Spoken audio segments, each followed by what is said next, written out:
Hi there, I'm Mick Cullen and welcome to another video from my YouTube site Spirits and Stones.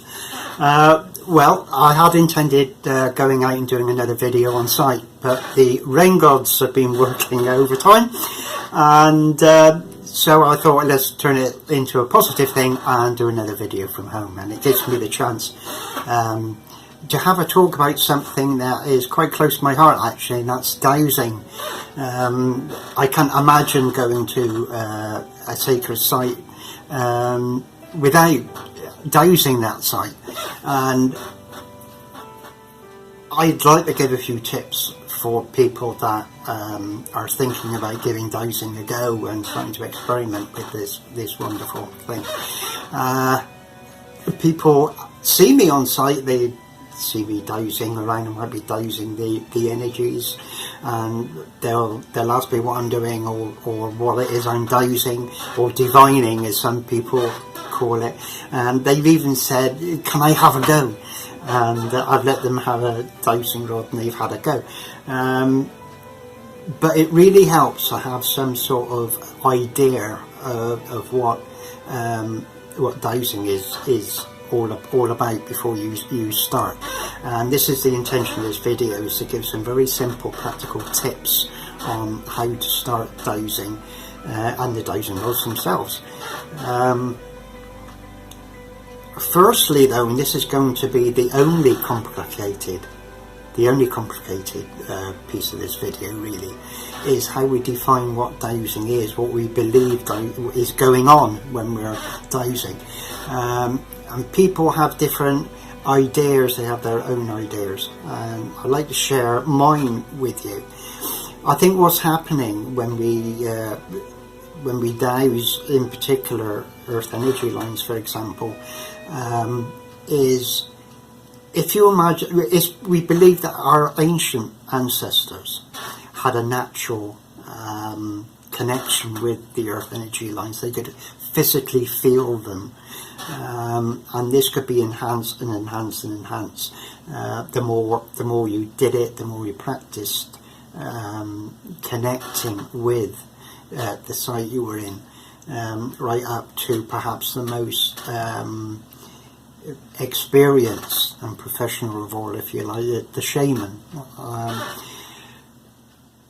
We today have lost the ability, if you like, to connect, to physically feel these energies, simply because we stopped doing it, and we couldn't see the need to do it. So it was a skill, if you want to think of it as a skill, that naturally became lost.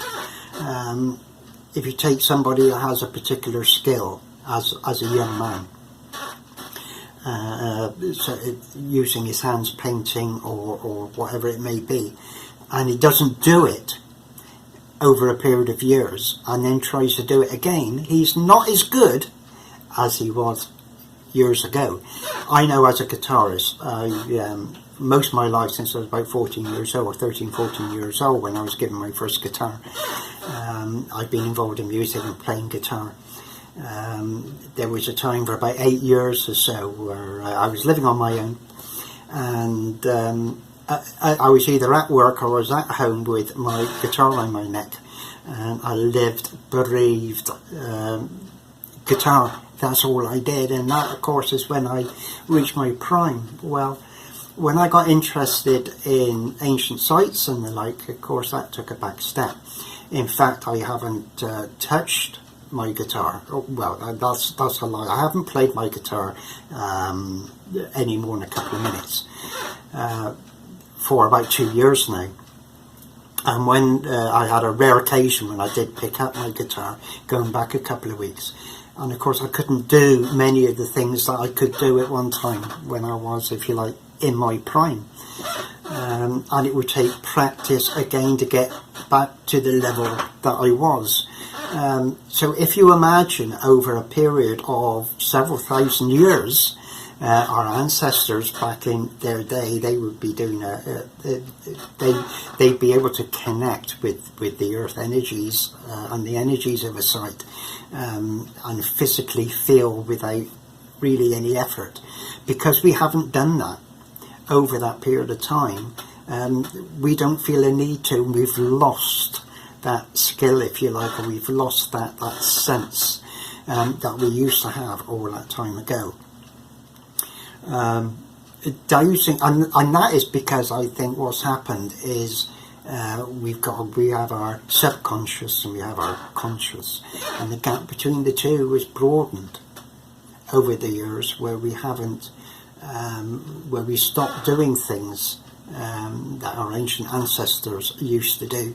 The world of technology, for example, does many things for us that you see, many ancient people and some people today believe that you can focus your intent within a sacred site on a main artery of an energy line, for example, and you can transport your thoughts along the energy lines and send your thoughts around the earth.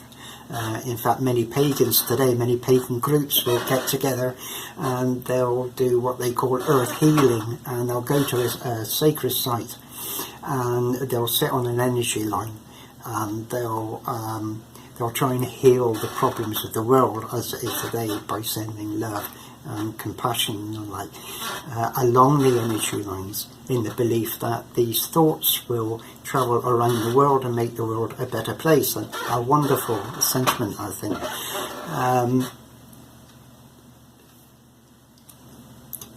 But we, as we ordinary people, have lost the ability to connect as we used to be able to connect years ago, because of this gap between our subconscious and our conscience. And what dowsing does, I think, is reduce that gap. It acts like a tool. I don't think of the dowsing rod as being anything magical in itself, in its own right. The magic happens when we focus our intent on the dowsing rod, and it tends to bridge a gap between our subconscious and our conscious, and it really tells us what our subconscious knows, or information that our subconscious can see, that is lost in the gap between that and the poor connection that our conscious has with our subconscious, if that makes any sense to you. But dowsing itself, let's get back to dowsing, how you can start out by practicing dowsing. And first of all, the dowsing rod, that's a typical dowsing rod there. Very easy to obtain. In fact, I bought these at Avebury, the shop at Avebury, the hen shop. Little plug for them there. Excellent little shop. And you can buy a pair of rods like this. They're made of copper, highly conduit, and for under £10. So it's not an expensive thing to try. These rods are made out of copper. They don't have to be. It's just that these were the only rods that they happen to have in the shop. In fact, my first rod I made myself out of it started its life as a paint roller, and I straightened it in a vise and cut it off. And I had excellent results with that, and I'm quite sad when I lost it. It's something that dowsers do on a regular basis, is lose their dowsing rods or one of them in the grass. So I replaced it with copper ones. This is about the third or fourth set I've had, actually, I think, in the couple of years I've been dowsing now. And so what you have there really isn't magic in its own right.